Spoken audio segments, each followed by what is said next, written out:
To another year of village board meetings. I'd like to call that to order, and we'll begin with roll call.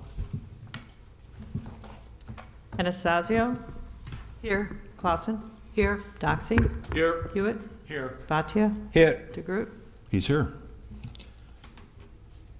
From now, let's go to Pledge Allegiance. I pledge allegiance to the flag of the United States of America and to the republic for which it stands, one nation, under God, indivisible, with liberty and justice for all. And I don't know if the clerk noted or not, but Trustee Washburn's excused.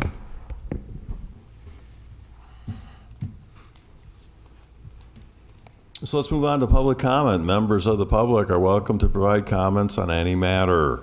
Please listen for the president to recognize you. State your name and address for the public record.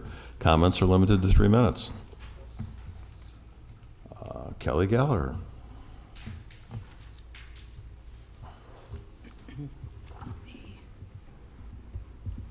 Is it on? Yes.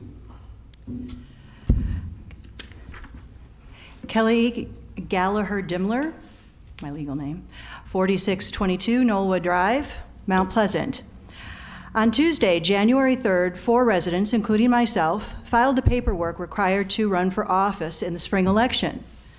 By lunch the next day, I received the first set of challenges to my nomination papers. The following day, 3 more sets were forwarded by the village clerk to Mr. Yankee, Ms. Mahoney, and Mr. Martinez. All were from one individual, Mr. DeGroot's campaign manager and self-proclaimed spokesperson, Sam Wallen. When I say forwarded, I mean these challenges were obviously cut and pasted from an email sent by Wallen to the village clerk. Challenges against a candidate's nomination papers are a legal complaint. State statutes clearly say they must be signed and sworn before a notary public. These were not. They were wholly invalid and should have been rejected. However, in her email communications, the village clerk specifically told us that our corrected affidavits to these invalid complaints were required to be signed and sworn. Go figure. Mr. DeGroot's campaign manager submitted 91 individual challenges against our nomination papers of about 125 signatures. Whalen said people didn't live where they clearly did because he found a different address for them on CCAP. He said signatures should be tossed because the signer didn't use their full legal name. You know, Daniel signed Dan. He said others should be disqualified because their writing went outside the box, or because they didn't add street, avenue, or lane to their street name, or they added too much information. These aren't legitimate challenges that disqualify electors. He accused 2 people, one a local business owner, of being a felon with no proof other than that she shared a common name with an actual felon.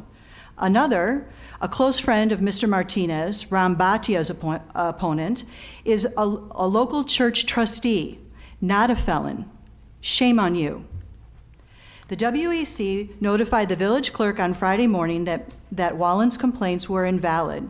He must have rushed over because he was able to resubmit the challenges just before 5 p.m. We turned in our response affidavits earlier today. So, what's next? Complaints that one of us has too many horses, an extra shed in our yard, that our supporters egged your house? Today, Mr. Wallen filed a bogus ethics complaint. Seriously, we've all seen this before. Conversely, we have not filed any challenges against you, not because your papers were perfect. They had many of the same things Mr. Wallen took issue with us. We believe the people who signed your papers did so in good faith. Residents should be treated like neighbors, not a nuisance. That's the choice we're offering voters. In the meantime, thanks for the free publicity. Okay, anybody else wishing to speak publicly? Nobody else signed up? Going twice? Okay, with that, we'll close public comment. We'll move on to the next item of business. We've got the consent agenda. Trustee Hewitt. Mr. President, I make a motion to approve the items that are listed on the consent agenda. Second. So I hear a motion and a second. All in favor signify by saying aye. Aye.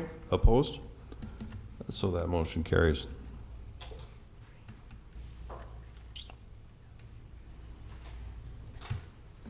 So we've got a number of items for under community development, public hearings as they are. We've got item A, which is a public hearing regarding ordinance 40-2022, a zoning map amendment for 2135 Racine Street, zoning map amendment ZMA 22-12. Mr. Schultz. Mr. President, members of the board, the village staff applied to amend the zoning map for a parcel to match the existing commercial space on the property. The village last amended the zoning map for the property in 2020 with the zoning ordinance rewrite, but did not catch this individual commercial property. The B1 district also allows accessory residential uses to match the existing building. Without this map amendment, the village could not allow new businesses to occupy the existing business space. The application follows a comprehensive plan. The village does not have an adopted plan for local planning area 20.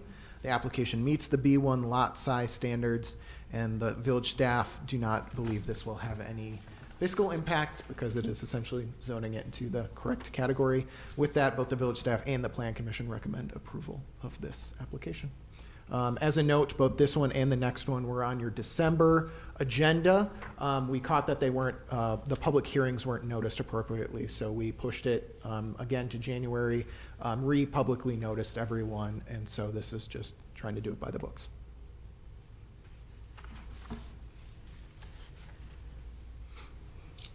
Any questions for staff by the board? Not hearing any, I'll then open up the public hearing for a zoning map amendment for 2135 Racine Street. The following rules apply to this public hearing and to the next public hearing related to another zoning map amendment later in this agenda. If you wish to speak, please fill out a public hearing form, which you can find on the table near the entrance. Once recognized, speakers should come to the podium and identify themselves with their name and address. Please speak clearly into the microphone. Speakers must direct all discussions towards the board. I will not allow interchange between the members of the audience and the speaker. Please do not interfere with nor interject comments while another person has the floor. Please keep all comments on the particular item before the board and no longer than 5 minutes. Finally, turn off or mute all of your electronic devices. I have nothing from anybody signed up regarding this particular item. Clerk have anything? Clerk says no. Anybody wish to speak on this that has not filled out paperwork? So says nobody. Having this open to the public, nobody speaking, we'll in that case close public hearing on this piece of business. And so from there, we can move on to item B, which is consideration of ordinance 40-2022, a zoning map amendment for 2135 Racine Street, zoning map amendment ZMA 22-12. Trustee Hewitt. Your motion?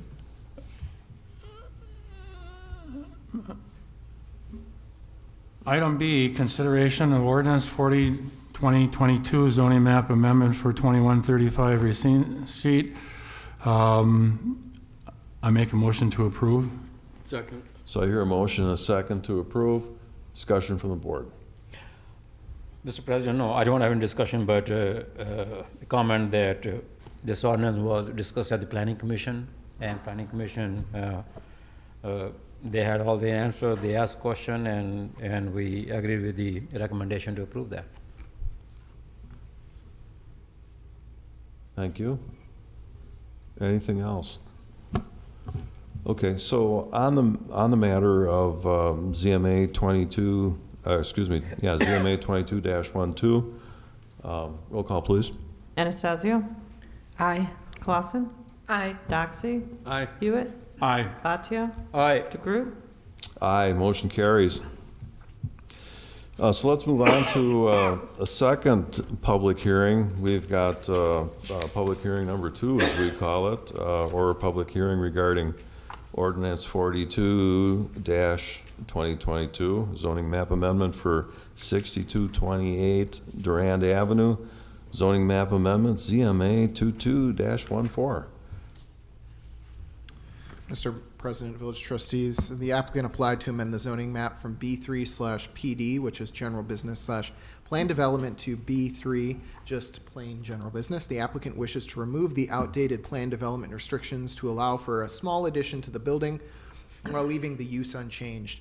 This is the Texas Roadhouse building out there. The village staff also asked that the village board consider removing the same restrictions on the neighboring properties of 2800 South Green Bay Road, 2860 South Green Bay Road, and 2820 South Green Bay Road, which cumulatively kind of make up that commercial corner right there for which the old plan development district applied. The application follows the comprehensive plan. The village does not have an adopted plan for local planning area 16. The application meets the B3 lot size standards. The lands contained within the application lie within tax incremental district number 2, which passed its expenditure period. There was no request for tax incremental financing assistance, and the zoning map amendment will not affect the assessed value of the property.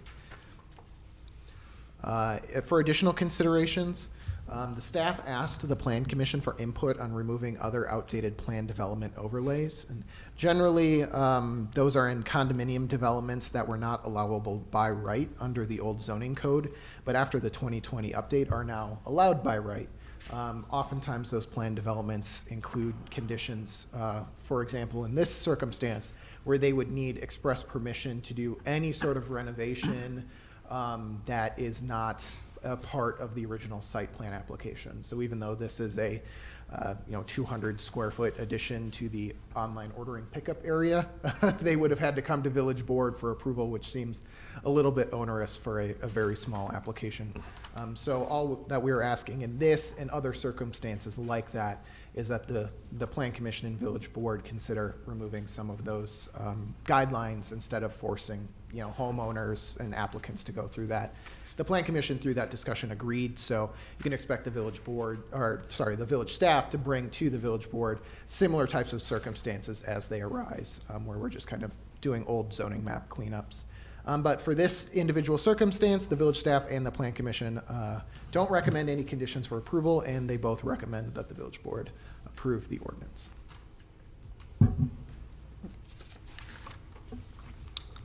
Any questions from the board? Thoughts? I have a question. So will this ordinance remove it from the applicant and also from these other ones on Green Bay Road? It would, yes.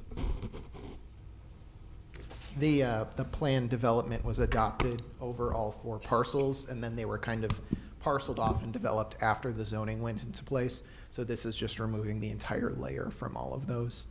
As a note, we did receive some positive public input from one of the adjacent property owners who was happy to know that he could change the color of one of the signs on his building. So this is the kind of small potato stuff that we're talking about. Well, it is really big of the village to be recognizing that people like color in their signs. Yeah, trying to tell AT&T to put in a red sign, for example, ends up being a fight not worth having most of the time. Yeah, I agree. I make a motion? Well, no, we've got to get to the public hearing part of it first. Oh, okay. So I have to open this up to the public regarding item 2C, zoning map amendment for 6228 Durand Avenue. And the rules that I previously read for the first public hearing apply to this one as well. I have nobody signed up to speak either for or against this. Does the clerk have something I'm not aware of? Clerk shakes her head no. Anybody out there that intended to sign up and hasn't yet regarding this item? I see nobody. So with that, I can close public hearing on this particular business item, and we're done with public hearings for this evening then. So now we can move on to what Mr. Hewitt was suggesting, consideration of ordinance 42-2022, a zoning map amendment for 6228 Durand Avenue, zoning map amendment, ZMA 22-14. I make that motion to approve ordinance 42-2022 zoning map amendment for 6228 Durand Avenue, application ZMA-22-14. So I hear a motion and a second. Any further discussion from the board? Not hearing any. We'll call the vote on that. Roll call, please. Anastasio? Aye. Clausen? Aye. Doxy? Aye. Hewitt? Aye. Boccia? Aye. DeGroot? Aye. Motion carries. Under reports, public safety, trustee Doxy have anything? No. Nothing from trustee Doxy. Trustee Boccia? Nope, nothing. Trustee Clausen? Just, yes, the Tourism Commission will be meeting towards the end of the month. They do have a number of requests for funding, and that's really all the activity right now due to the weather. But it looks like we'll have a full complement of activities to sponsor in the spring. Okay, thank you. That being said, we've got a closed session. Would somebody read us a motion to go into closed session? I don't have it. Well, Want I'll someone to make read the it? motion. I'll make the motion. Mr. President, I move to convene into closed the session per Wisconsin statute 19.85, parent 1, parent C, considering employment, promotion, compensation, or performance evaluation data of any public employee over which the governmental body has jurisdiction or exercises responsibility. And 19.85, parent 1, parent F, considering financial, medical, social, or personal histories or disciplinary data of specific persons, preliminary consideration of specific personnel problems or the investigation of charges against specific persons, except where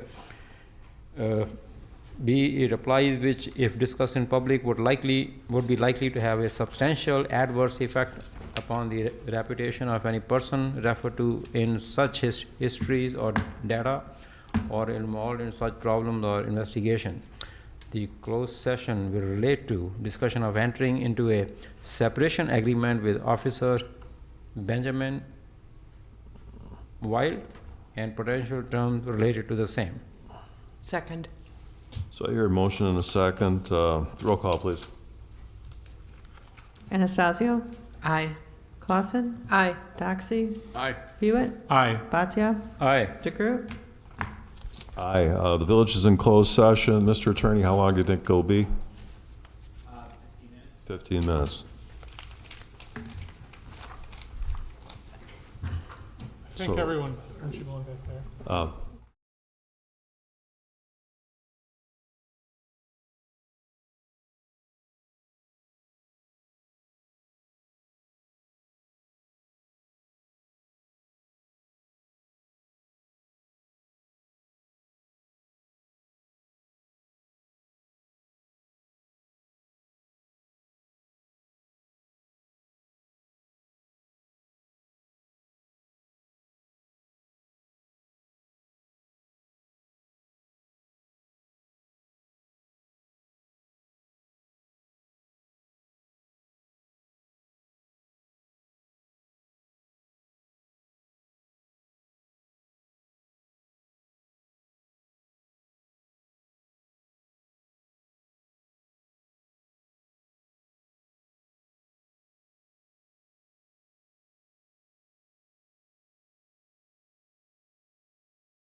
Okay, can I have a motion to go back into open? Mr. President, I move to reconvene into open session. Second. So we have a motion to go back into open session. All in favor, signify by saying aye. Aye. Opposed? The motion carries. So the report out on the closed session is that we've got a motion. Mr. President, I make a motion to approve the separation agreement reviewed in closed session between the Village of Mount Pleasant and Officer Ben Wilde. Second. I hear a motion and a second. Yeah. Roll call, please. Anastasio? Aye. Clausen? Aye. Doxy? Aye. Hewitt? Aye. Boccia? Aye. DeGroot? Aye, motion carries. Separation agreement is approved. One last motion. Motion to adjourn, Mr. President? Second. I hear a motion and a second. All in favor, signify by saying aye. Aye. We stand